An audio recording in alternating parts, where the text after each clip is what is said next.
How do you rediscover your inner strength and confidence after workplace trauma like bullying or discrimination? How do you get back to a place of happiness at work? We'll learn all that and more from my guest today. It's happening now on BossBetter Now.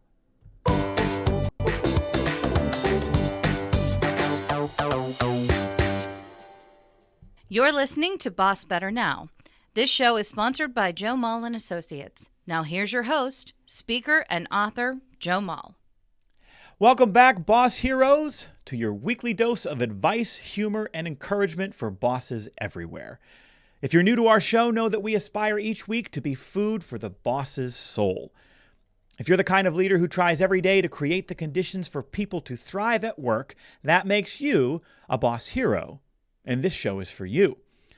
Now, that doesn't mean you always get it right, and that doesn't mean you always know how. But if you try, if you go to work every day saying, my job is to figure out what people here need to be at their best and then fight like crazy to give it to them, well, that makes you a boss hero. And this podcast is for you. Don't forget, if you want to get all of our latest updates, videos, articles, and information about events happening, you want to subscribe to our Boss Better twice a month email newsletter.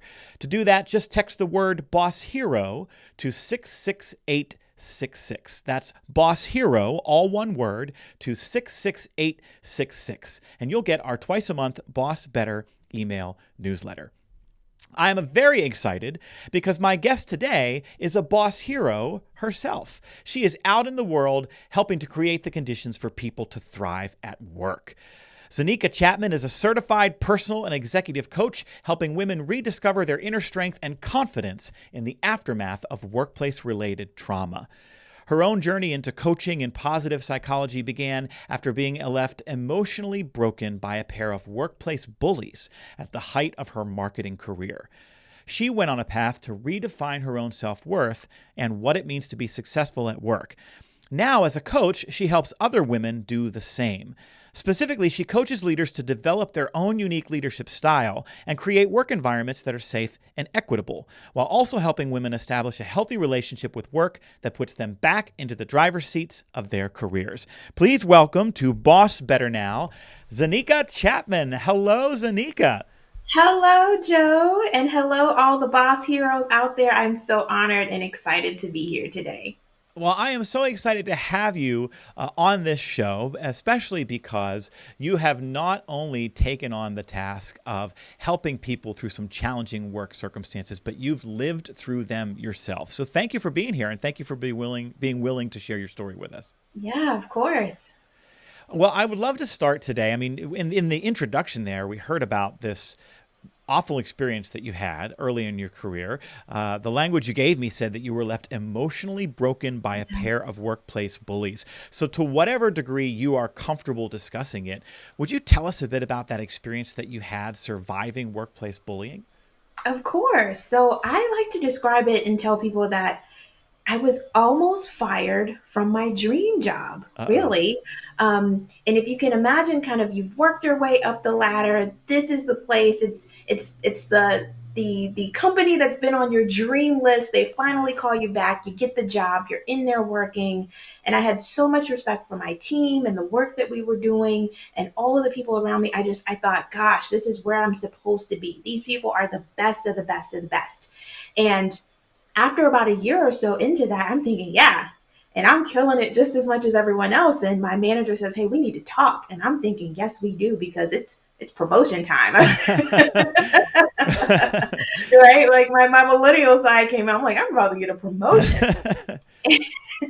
And I did not get a promotion. One of the things that she said to me in that moment, and I'll never forget, she said, you're the worst person on my team. I had never heard those words before, because that just was not my identity at work. I was a winner. I was never the worst person on the team, right? Like, I was the person that we joked about, like, he's the worst person, not me. And so if you can imagine being young, being in an environment where you really respect everyone else and being told that you're the worst person on the team, that was devastating. And so what I did in that moment, I was like, this is unacceptable. right? I thought this was me. This is unacceptable that my performance is the worst. I've got to get back to the top. I've got to get better. And in that particular manager and leadership's eyes, I was never able to get better. Mm. Once that label of being the worst person on the team was assigned to me, I Mm. could never get out of it. And so I started to work harder. I put myself on, us corporate people know what a PIP is, right? I said, Mm-hmm. oh no, you guys are not going to put me on a PIP. I'm going to improve myself. I'm Okay. going to come up with my own development plan. And I asked that manager, you know what? Tell me how I'm the worst. Where have I Yeah. been slacking? How do I need to improve?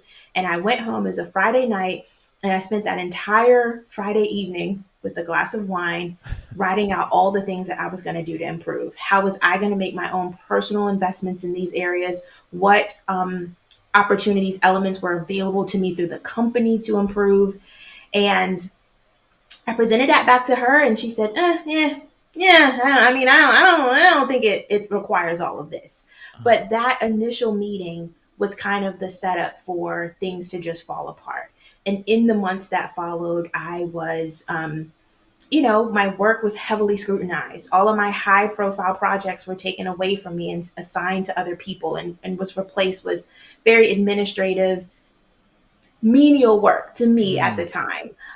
I was excluded from key meetings with my team. When I was invited to meetings and tried to offer an opinion, they were, literally met with the whole team would kind of turn their bodies away from me Mm. as if my comment wasn't even made. Um, and all the while, there were still things that I had to deliver, right? I'm still like, no, this is not going to be who I am. I'm not going to leave here as the worst person on the team. I'm going to claw my way back to the top. But in the aftermath of that, I was just broken because it really felt like no matter what I did from a work perspective, I could never recover. And so my Mm. identity as this rock star had fallen to I am the worst person on the team. And I think probably what was the worst part about that was I started to harbor Mm. that identity and I started to believe, gosh, I really am the worst person on this team. And you can imagine, what that does to you emotionally. So you had this interaction initially with your manager who gave you this feedback, and Hmm. you accepted that feedback. It sounds like you some people would get defensive, some people would fight back and say excuse me, but it sounds like you said, okay, if Yeah. that's where you think I'm at, let me see how I can change that. And then you went to put in the work to change that. But it sounds like there was a story that was already written. Yep. So when did you start to see, because it sounds like for a while you agreed, okay, the problem is me. Yeah, I So did. when do you start to believe maybe the problem isn't me? Yeah, so two very definitive things happened. There was this moment where I was out in Cube Nation, and the manager comes out into Cube Nation, and I mean, I can't even, Joe, I don't even remember what she said because in that moment, to me, her behavior was so normal. But I Mm. do remember she kind of comes out into Cubicle Nation, and it's arms flailing, it's yelling at the top of her lungs, and I'm just kind of sitting there like, okay, it's Thursday, right? And as soon as she went back into her office, Was the yelling to you or was it, it to it, it was. everybody? I felt like in the moment it was just her yelling out into the ethos because again, this Okay. behavior had become so normalized to me Yeah. that I didn't even internalize that she was yelling at me. But she must have been because as soon as she returned to her office, a flood of other colleagues around me in Cube Nation came flooding. I mean, the IMs were going off. People were walking by. Are you okay? Are Mm. you okay? How do you deal with that? I could never. IMing, just wanted to check on you. I heard that. Mm-hmm. And that was the first kind of light bulb moment that said, okay, this is not normal and this is not you. And the second moment came from my one kind of colleague, trusted advisor, trusted friend on the team. And I had gotten to the point, Joe, where I really was, I didn't have enough confidence to even email colleagues. Mm. And we're not talking about like the profound, this is the report. I mean, we're talking something as simple as, hey Joe, just wanting to follow up on the document I sent you. Have you had a Yeah. chance to review? Because everything that I had done had been picked apart to, why would you even talk to this person? Like, what makes you think you can talk to this person? And it's just like, because he's the person I need to get the work done, right? And so I was at the point where I was sending emails to a friend of mine to just say, hey, can you look this over? Hmm. And she finally said to me, and we sat right next to each other in Cube Nation, and she spun around and she said, I am not doing this anymore. Yeah. This is not who you are. You will not, I'm not going to sit here and allow you to do this to yourself. What they are doing to you is one thing, but I'm not going to be privy anymore to you doing this yourself. So you send that, you read that email one last time, you send it off, and we're going on about our day. But Hmm. this interaction, I'm not going to tolerate that anymore. And that was the second part of me saying, all right, I'm done. Yeah. So we've got a leader who I'm even thinking about that first initial piece of feedback. You're the worst person on my Mm-hmm. team, which isn't feedback. That's just a really subjective piece of character assassination. It's a completely Yeah, worthless piece of feedback. It also displays no consideration for the humanity of the person sitting across from you. There's just right. nothing to be gained from even that language. And then we've got some other behaviors. We've got yelling and screaming and public dressing down, and just when you make the list of what shouldn't you do as a boss, like we're checking Yeah. some boxes here. So it sounds like you come to terms with the fact that this is not okay and that Mm-hmm. you can't continue on. So Yeah. how did you leave? Yeah. The other piece that I do want to put in there is kind of as you went down the list. I actually did go to HR, right? Because I'm sure Oh. somebody is listening to this conversation and they're like, why didn't you go to HR?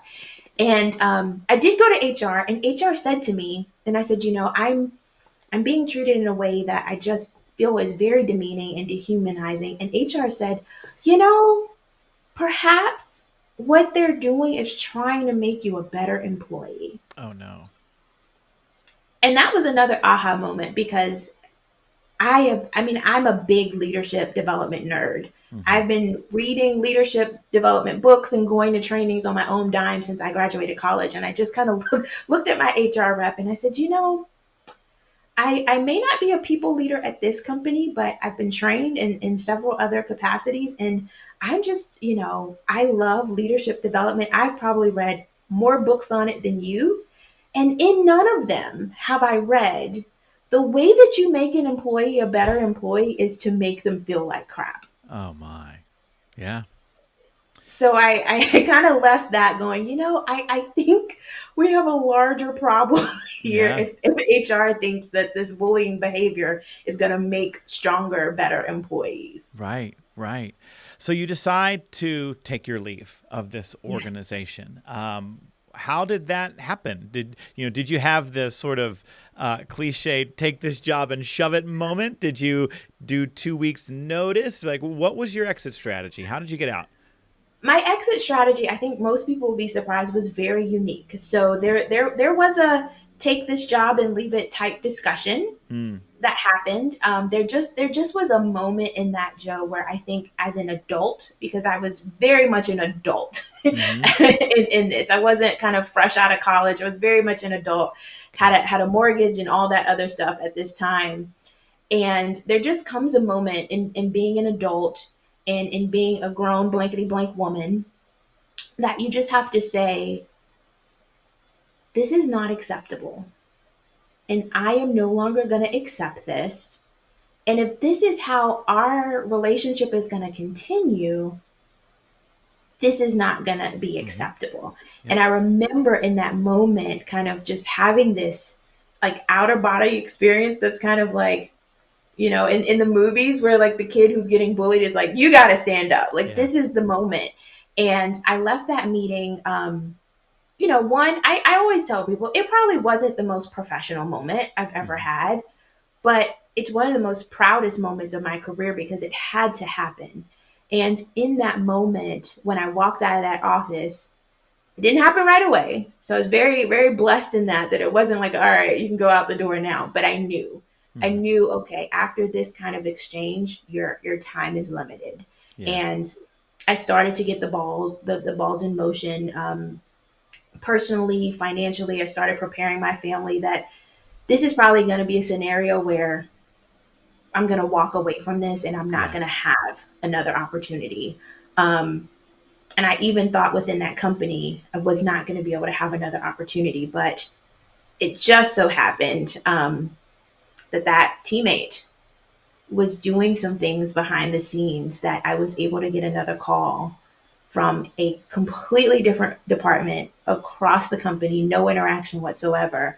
And I feel like, and I'm a spiritual person, but I literally feel like God laid that out for me to where things happen to work out in my favor. But I know from listening to other bullying stories and helping other women who have gone through this, my story is very unique, and I was very lucky to have it end the way that it ended. Mm. But yeah, that was how I came out of it. So it's interesting. You ended up staying with the organization, which, from Absolutely. an HR side, when you went and sought out help, not only did you not get help, but the advice you were given was, or there was a justification for Yeah. the bullying that you were experiencing, which just makes, gosh, that just makes my stomach turn just hearing that. But you ended up staying. So how long did you stay with the organization after all of this happened? I stayed there for many years. Okay. Yeah. All right. So did you have any interaction with those folks afterwards? Did your paths ever cross? Was there awkwardness? Like, how do you Yes, navigate that? yes, Because that's such a yes. real thing, right? That so many other people listening to this, I think, have, everybody wants to step back and say, well, then you just leave, right? You walk out, but we don't always have the opportunity to walk out. Right. And sometimes we've Right. got to figure out how to make it work in a different department on the other side of the company. So that's really intriguing to me, and I think we can learn a lot from that. So how did Yeah. you And manage I've that for those actually years? coached a lot of other women who were able to do the same thing, just kind of able to pivot within the same organizations. And I think one that's kind of how you know that you're healed when you're able to be in certain Mm. environments with some of these people that have created very traumatic workplaces for you.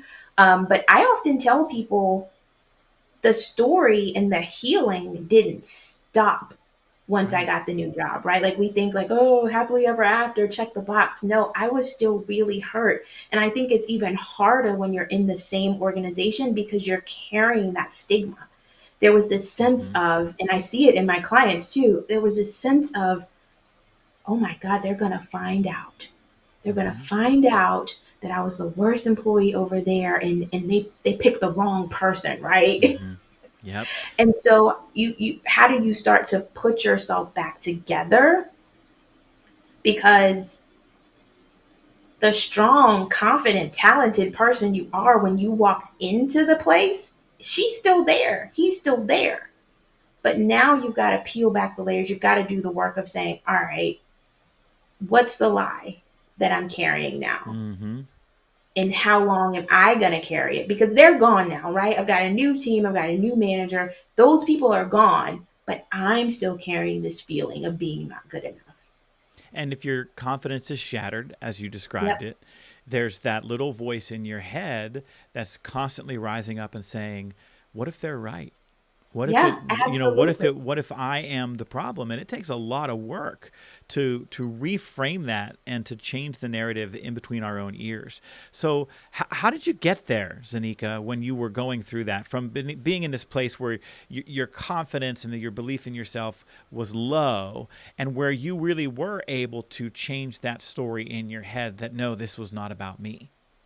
Yeah. So one of the things that I tell my clients to do, you got to start to drop the lie. And so there, it's kind of a twofold part of my coaching process where I didn't know, and I'm sitting in this cube and I'm looking at this great team, this great leader, this great manager, and I didn't know any other way to get out of it but to go back to what's something I know to be true about me. Mm. And one of the things that I did, I had taken a Clifton Strength Finders. And in my previous team, those strengths were used against me. And so I remember I kind of closed that folder and I put it in the bottom of my Okay. desk and never pulled it out again. And I said, I got to have something real and tangible that speaks to what I'm good at. And I opened that Clifton Strength Finders folder with all those top 5 strengths. And my top strength was communication, Mm-hmm. which was one of the things that they had always said I was not good at. I wasn't good at communicating. Hmm. And I kind of looked at that and I had this like, oh, hell no moment. And I looked at those strengths again and they hit. It resonated because to me, this wasn't something that somebody made up. This wasn't something that I was making up. This was like data that I could Mm-hmm. go back to and I could start to see all of the ways that communication and collaboration and being strategic had played out in my career. Yeah. And then I started to say, if I just focus on using these things in this role, I'm gonna get right back to rock star Yeah. status. And that's what I did. So every time those thoughts of like, because you're in a new job, right? So there's a learning curve. You're not going to know what you're doing. You're not going to know who the players are. You're just not going to know. So every time that I hit that wall and came back against, see, you're not good enough, I went back to those strengths of like, okay, Yeah. but if I can use this strength of collaboration to figure out how to get to the right people, I'm going to be golden. And that was one of the things that I started to do was I found truth and I replaced the lie with truth over and over and over again.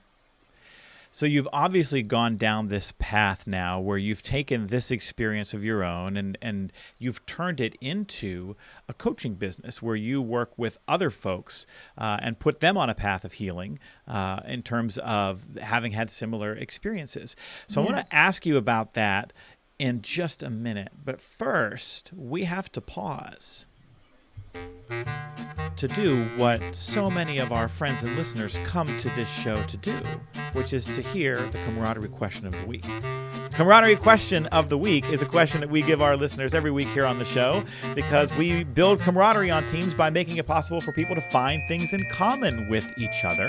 And Zenica, you know that we were going to do this. I messaged you ahead of time, and Zenica has very graciously agreed to play along. This is our fun and silly theme music for the camaraderie question of the week. And so our question this week is this: what is something you said you'd never try, but eventually did, and now enjoy? So you had about 24 hours on this, I think, Zenica, and you said, I'm going to have to think about that one. So where are you? Did something spring to mind? It did. And it sprang to mind this morning because Okay. I used to say I would never work out at home. And enter this little thing called the pandemic where I had no choice. And I'll give you, so it's twofold, Joe. I also said I'd never own a Peloton. Okay. All right. And so during the pandemic, I learned how to work out at home and bought a Peloton. And like now I have like a whole like workout space. Like I'll move my car out of the garage, out of its home, so that I can work out at home. Okay. And you enjoy it now? I love it. It's better than going to the gym. So I had a similar experience. Like for years, I told myself, I need the accountability of having to go to a place and pay for a membership. And that's the only thing that's going to keep me going. But then when I looked at all the time I lost on the coming and the going and the changing the clothes and how do you fit the shower in? Because I don't want to shower at the gym. And some gyms don't even have a shower. Exactly. And trying to get a bike, right? Like I do like to spend. It's like, oh, if I don't get there 30 minutes before class, I won't get a bike. Yes, yes. And now you're doing it at home. Yes. And I imagine that it's actually helped you stick to it. It is. It's so easy because, you can just work it into your day wherever it fits. Just go downstairs and get it in. I love that answer. That's a great answer to this question. My answer is... I have a really goofy answer to this question. So when I saw this question, I thought, oh, that's a fun question. We should use it on the show. How would I answer it? And then I laughed at myself because my answer is Wordle. Are you familiar with Wordle? I am. Do you Wordle? It's currently on the list of things I'm not going to do, Joe. Right? So my wife wordles and all my friends wordle and everybody around me is wordling. For folks who are listening that don't know what this is, Wordle is a word puzzle. There's one every day. It's published now by the New York Times, but it started as an independent app. And if you've ever seen people post on Facebook, those little green and yellow boxes posts, that's Wordle. They're showing you how many attempts it took them to figure out the word of the day. And it's funny because when everybody started wordling, my wife was like, I can't believe you're not doing this because this is right up your alley, man. Like, because I love word puzzles and brain teasers and things like that. And I said, I just don't have the bandwidth. I have so many other things that demand my mental time that I knew if I started doing it, I'd probably get hooked. And I was like, no, I'm not going there. There's no more room in my life for any other like habits right now. And then my wife would get stuck on a word, and then she would like turn the phone toward me, and I would be like, oh, it's boom. And she'd be like, oh, how do you do that? And then, so like a month ago, I decided to do it. And now I do it every day, and I love wordling. Zenica, I love it. I look forward to it. It's like I get up in the morning, I get my coffee, I do my wordle. I love it. Oh man, you're trying to convince me, but I'm more so like you were a couple of months ago. I'm like, I don't have time to commit to another thing. But you know what though? It did exactly what I thought it was going to do, because here's what happened.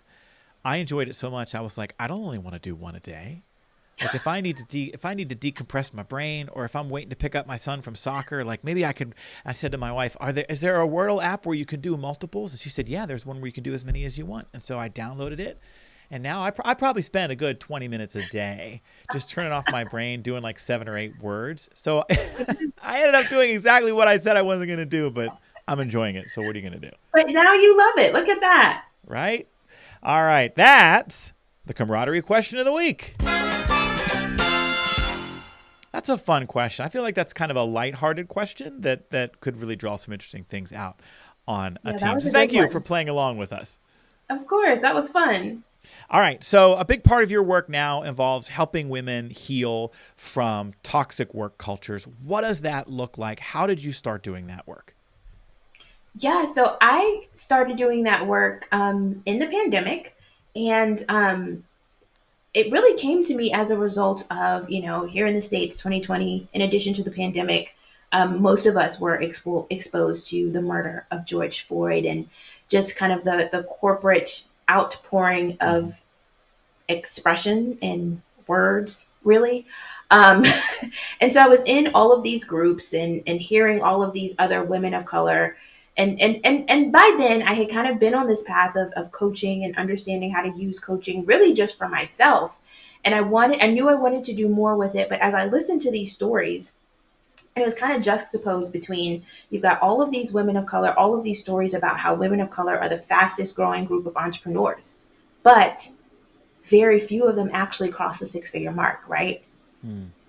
Or you've got women of color who in these groups and share the mic now are telling pretty much these identical stories, Joe. I'm like, how is it that this woman in Dallas, Texas, and Detroit, and Atlanta, and all these other places are having pretty much identical experiences to mine in terms of being exposed to a toxic work environment, being treated very terribly at work?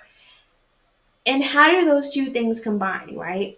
How does, if you don't have confidence to set your pricing the right way, if you don't have confidence to make the sale, to make the ask, or even to take the leap, how do I bring those two things together and really talk to women from a place of, yeah, because most of us have had these really terrible work experiences. They're going to impact whatever else you're trying to do, whether it's build a business, whether it's stay in that organization and climb the ladder and overcome from it. And we really have to do the work of taking the time to heal ourselves, to put ourselves back together, to connect with your strengths again, to shed the identity of who you thought you were from work, so that you can ultimately have whatever it is that you want. Because I do believe, the work that I do is twofold. And I know you talk about this a lot in your world and on this space. There's a lot of work that has to be done at work to treat people better, to create psychological safety. But once somebody's already been exposed to that, there's a lot of work that has to be done on the individual side. And I believe that that's kind of where I come in, and where the work that I do is so important, is We've got to have lots of people at the table, but it's hard to be at the table and make a point when you feel broken, when you don't have the confidence to say the things that need to be said. We talk on our show a lot about patterns, and Mm-hmm. it's sad as it is to say, there is a long established pattern, and I certainly don't need to explain it to you, but I'm just naming sort of the part of the root cause of some of what we're talking about here. There is clearly a pattern of women of color experiencing certain kinds of feedback, certain Yeah. kinds of interactions, certain kinds of exclusion in the workplace. You encountered those patterns in the stories that you Mm-hmm. were hearing from other people just like yourself who had the same experiences as yourself. And so, why does that pattern keep unfolding, Zenica? What do we need to disrupt in order to create safer workplaces for everyone, but especially for women of color? Yeah. I think that work environments, we have to get past the corporate statements. I mean, and I'm sure you can, we don't need scientific data. You can take a poll of the women of color in your network and just ask them, how have things improved in your said company since 2020? Since your company made that beautiful, nicely designed corporate statement that they put Mm-hmm. on social media, how have you seen things change? And I'm pretty sure the majority of them will tell you it has not. So Yeah. I think that companies have to get really clear about, do we want to make these investments so that we create safe and equitable spaces? And I think most companies will say yes, but then when you do the work of looking at their board of directors, looking at their leadership structures, looking at if you have a customer engagement group, looking at your customers that you serve and who's leading those teams. All of Yeah. that data will tell you. Looking, I mean, in most big companies, they do those amazing employee engagement surveys. So you know what the data looks like. Has it moved Mm-hmm. in the last 2 to 3 years? So And we're then start to implement programs that really move the needle. absolutely. I know that we try to talk on this show as often as we can about differentiating between uh, DEI messaging and the deeper work that Right. organizations need to do, the deeper education around things like cultural competence and microaggressions and what the experiences are that people who don't have similar backgrounds or similar experiences, what they experience in the workplace compared to somebody like me who checks every single majority box that's out there and available for someone in the world. Mm-hmm. It's doing the deeper work around representation and making sure that voices are adequately represented. Do I look around in this organization and see someone who looks like me? Is there somebody Yeah. who advocates for me? Is there do we have a cross section of humanity in leadership roles here in our organization?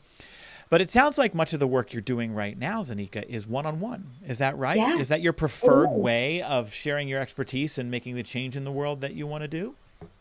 I think it's my preferred way for now.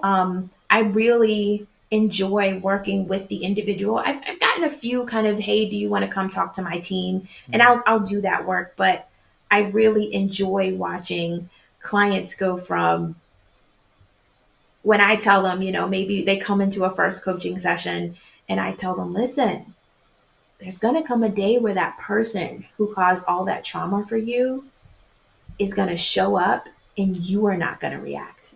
mm-hmm, And they kind of look at me and they're like, girl, you are selling me mm-hmm, something else right now. They don't believe you because it's so real and it's so raw. And then you hear them say, you know, I went to this networking event because I knew that it was going to be an opportunity for me to put myself in the space with the right people that I need to connect with. And I got word that so and so is going to be there, and I went anyway. mm, And hearing that, like, joy and excitement in their voice of saying, like, I'm now in the driver's seat of my career, and understanding that that experience that was created by that person doesn't have to define who I am anymore. mm-hmm, mm-hmm. It's funny. Now I have three kids under the age of 12. And so more often than I even care to admit, I tend to run so many things through the filter of parenting. And you just reminded Yeah. me of something that I tell my daughter all the time. She's in 6th grade. She's 11 years old, and she is committed to inclusion in a way that, God, if everybody else in the world was as committed as she was, what a place it would be. And Absolutely. so she tends to stand up for folks when they need standing up for, but she's also deeply bothered by people saying and doing things that you and I might describe as mean or mean-spirited. And some of that's just like the normal middle school crap that you deal with, right? Yeah. But one of the conversations we have all the time is, do not give that person the power to influence your thinking and your emotions in that way. They're not worth it, and they're not worthy of it, right?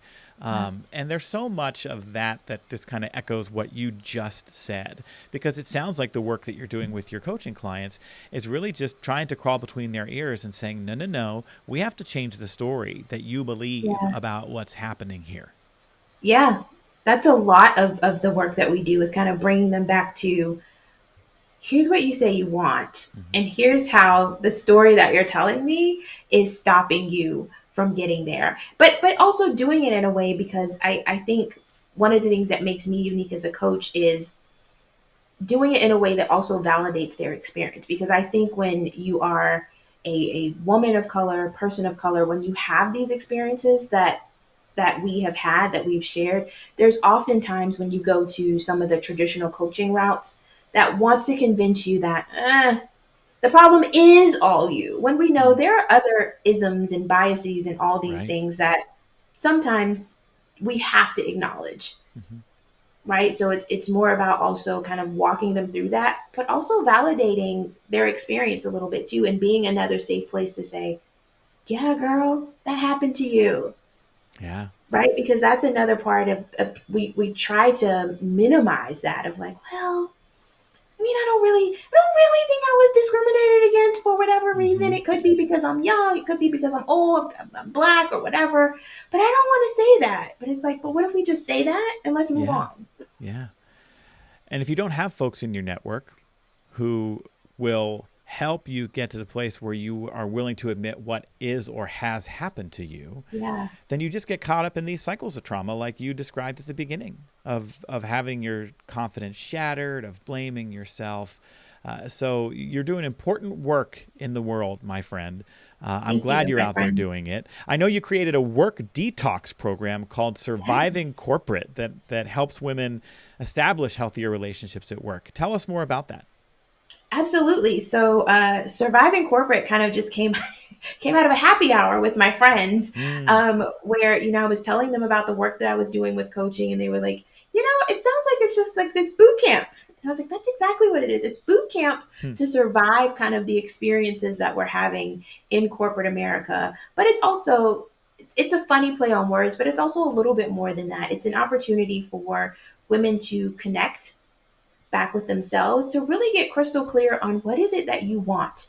Because oftentimes we're coming to work and we're working so hard and we're doing all these things and we're climbing this ladder that we don't even know that we want to climb anymore, right? You get to right. this point and you're like, I don't really want my boss's job, but I got to work as if I want that job. And I know that Hmm. that's not where I want to be. So how do we get really clear on what is it that you want? What is it that you need? Let's name our traumatic work experiences. Let's talk about them so that we can start the process of healing.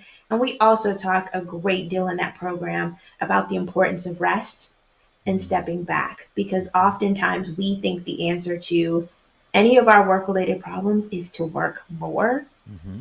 I mean, my story is a perfect example of that, right? Like, somebody tells you you suck, basically, and my answer was, well, then I'm going to work harder. Yeah. Yeah. And it's how so many of us have found ourselves in these untenable circumstances where we're burned out, we're unhappy, Yes. we're not treated fairly. And, all of a sudden people will look around and name it, and they call it the Great Resignation. And they think that we need Yes. to, as we talked about a little bit before we even came on the air, is that we're trying to fix people when what we need to do is fix work and fix our Yeah. responses to work and fix some of our expectations around work. So thank you so much for spending some time with us today. If people want to get more info about your your program or keep in touch with you, what's the best way for them to do that?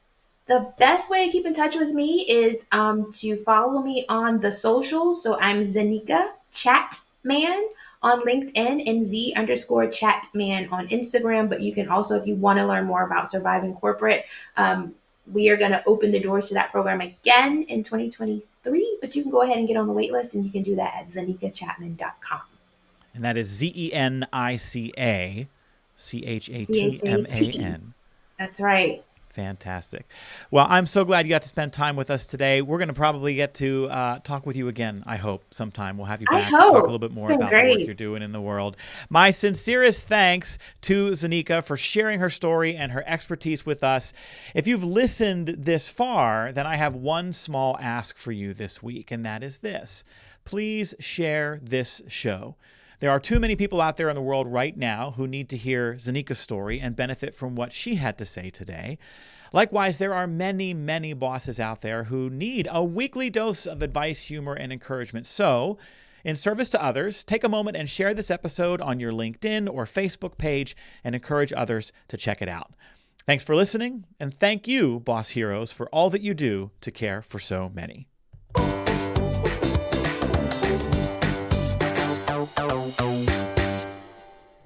This show is sponsored by Joe Mull and Associates. Remember, commitment comes from better bosses. Visit joemull.com today.